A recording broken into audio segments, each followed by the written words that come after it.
muling gumapang ang hasik ng terorismo. Noong nakaraang linggo, 4 na malalakas na pagsabog ang yumanig sa ilang lugar sa Mindanao. Sa mga naganap na pagsabog, 7 ang iniwang sawi at mahigit 6 na po naman ang sugatan.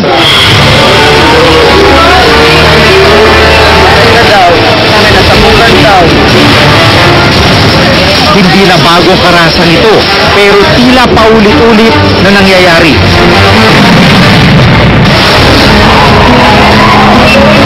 December 30, 2000, araw ni Rizal.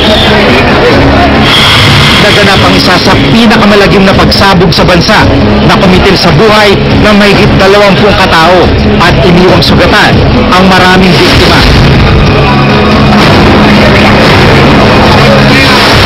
Isa na rito si Joel, 28 taong gulang nang maganap ang trahedya. Ihatid niya sana ang kaibigan niyang si Jovelyn sa bus station.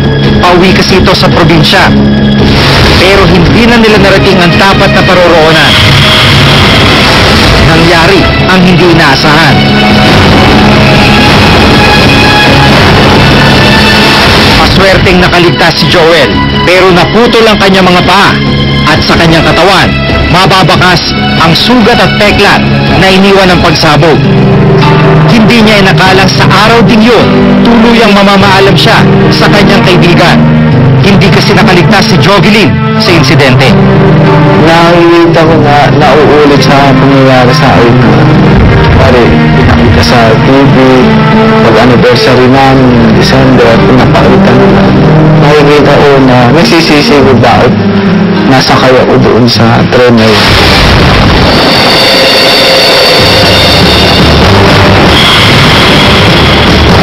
Hindi nagtapos sa Rizal Day bombing ang mga pambubomba. Karasang sala-salabat ang pinagmumulan ng problema.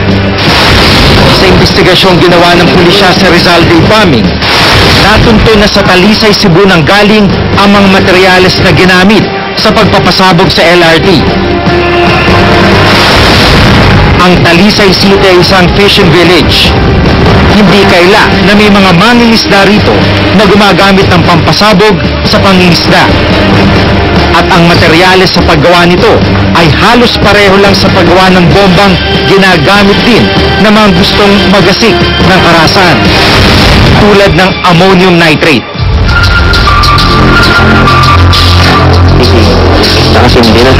Ilang taon matapos ang Rizal Day bombing, nananatili pa rin ang iligal na paggawaan ng blasting cap sa Talisay.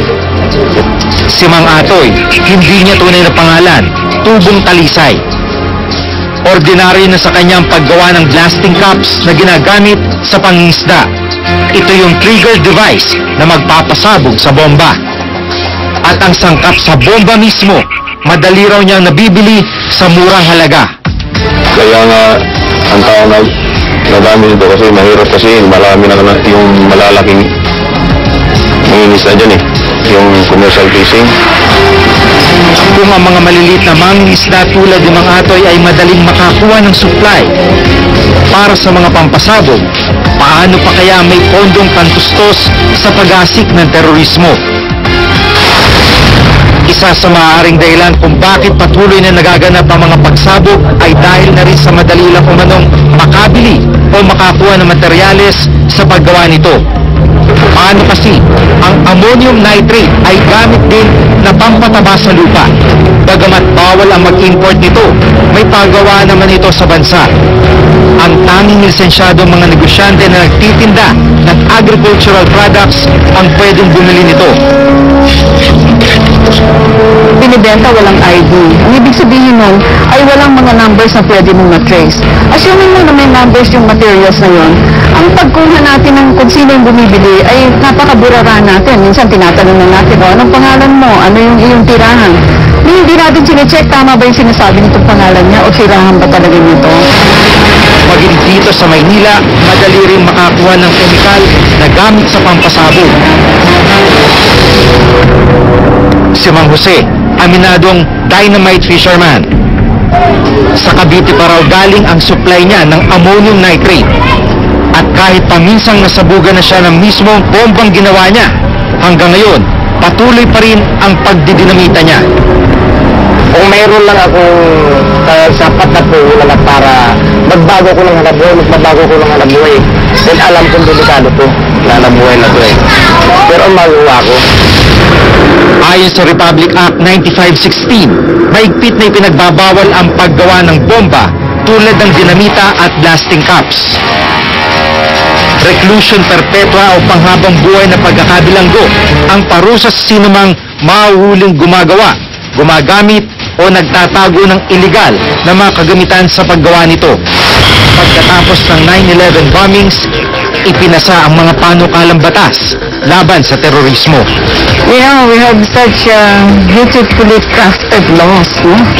In fact, palagi tayong una sa Southeast Asia sa pagandahan ng laws and regulations. Pero sa kabila ng batas kontra terorismo, patuloy ang pagtaas ng bilang ng mga pambobomba sa bansa. Ngayong taon, mula Enero lamang, hindi bababa sa 6 na buwang bilang ng pagsabog at attempted bombings sa buong bansa. Sa findings ng pulisya, karamihan sa bombang mga ginamit ay homemade. Aminado ang otoridad na hirap silang bantayan ang distribusyon ng materyales sa paggawa ng bomba. siyempre hindi naman natin laging nababantayan yan. Nalulusan tayo. May mga strategy din sila eh, kasi pag sinabi natin parang organized crime na tinatawag. Ang iba sa materyales na gamit sa pampasabog ay galing pa sa ibang bansa. Hindi raw madaling bantayan ang pagpasok ng mga ito. Butas na butas ang mga coastlines mo, di ba? You have one of the longest coastlines. Kasi ang mga pulis, ang mga kapulisan, konti lang sila eh, no? Kasi ikalat mo yung 120,000 na yan sa buong archipelago. Talagang manipis na manipis yan. May paraan naman daw upang mabantayan ang mga kemikal o kagamitang ito. Pinapaigting namin yung aming intelligence community na pag mayroon silang daladalang mga bagay na pwedeng maging sangkap ng isang bomba, pinasusubaybayan namin kung talagang doon nila gagamitin. Kulang daw kasi tayo ng mga makabagong kagamitan na makatutulong sa pagsugpo ng ganitong gawain. Not only that, yung limitation ng equipment, sapagkat ang mga equipment ay napakamahal. The only way na matitrace mo kung saan ang gagaling ang mga bomb implements is kung ang mga implements na yan ay meron tracer. Para kay Professor Carlos, isyong politikal kung bakit mayroong mga pagsabog na nagaganap sa ating bansa. Isang bagay na kailangan tugunan ng pamahalaan. Kasi itong pambobomba is a symptom eh. Simptomas niyan ng mga tao, ng mga grupo na may gusto silang sabihin, no? Kaya lang ang pagsasabi nila, bomba ang ginagawa nilang bunganga, no? Sa mga naganap na pagsabog nitong nakaraang linggo sa Mindanao, napapabalita na ilang miyembro ng Jamaya Islamia ang nasa likod nito. Sina Omar Patek at Dulmatin, mga eksperto sa paggawa ng bomba. Pero para kay Carlos, hindi pa sapat ang hawak na ebidensya ng otoridad para sabihin na Jamaya Islamia nga ang nasa likuran ng mga pambobomba. Hanggang magpapatuloy na pansariling interes ang iniisip ng ilan, hanggat hindi nagagampanan ng pamahalaan ng kanyang tungkulin para pangalagaan ang kapakanan ng bawat mamamayan, ang mga insidente ng pagsabog ay maaaring maging paulit-ulit lamang. Ako si Jiggy Manica at ito ang nakatala sa aking Reporter's Notebook.